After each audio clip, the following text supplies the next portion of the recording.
So if you're new to trapping and you're looking through a trapping catalog, trying to figure out what trap to buy, what trap to use, you know, it can get kind of confusing because you start looking through the traps and you've got traps, you know, just a standard trap you could say, and you've got offset jaws, you've got laminated jaws, you've got base plated or modified traps or four coiled traps.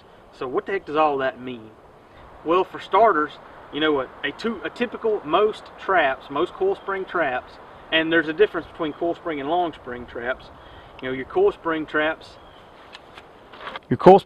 have coil springs. It's what powers the trap, and this is just a run-of-the-mill two-coiled trap. So it's got two coils. You can see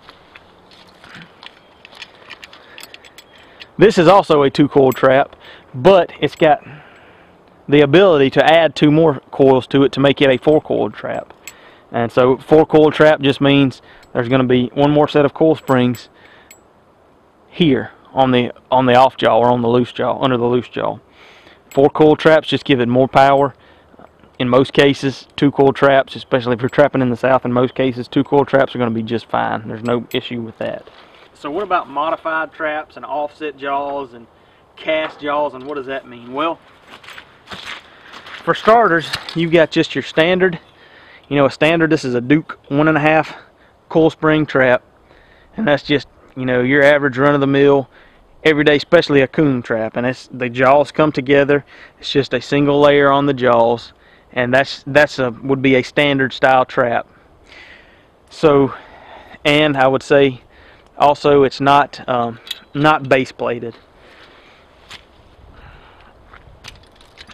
Offset jaws means that there is a gap or a offset where those jaws come together, and you can see that here. I mean, there's an opening in between those jaws, and so what that does is it leaves some room to improve blood flow and circulation to the trapped part of the foot. You know, it's not going to come all the way together, so there's going to be some opportunity to increase blood flow and to the trapped foot.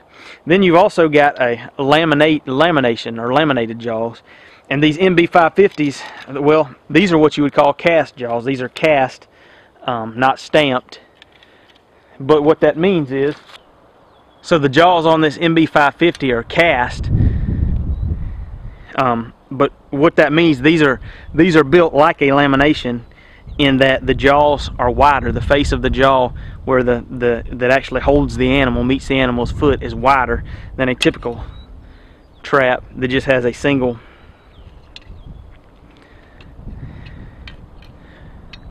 You can see the difference, you know, in just, you know, you're essentially doubling the amount of trap that is touching the foot.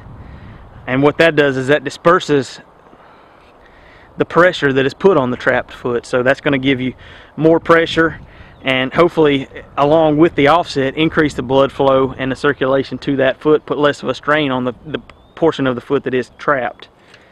And like I say, these are cast, so they're not stamped, so it's a little bit different. And a lamination would just be another bar welded to the outside, or they have inside laminations too, that's just welded to the jaw of that trap to increase the surface area. And that is strictly done for the animal's benefit. You know, that's not done for the trapper, that's done for the animal's benefit. And then you also have base plating. So you can see the bottom of this trap, this MB550, is double layered, and that's just to improve the sturdiness, the quality of this trap. Because if you're trapping big animals, I would say anything coyote sized or larger, you know, especially if you get into wolves and cougars, you know, they can really put a strain and even warp or bend some of the trap. So base plating is just improving the strength of that trap versus just having a single plate under the trap. That's all that is.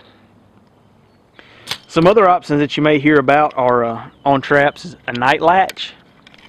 And so we'll see if you can see.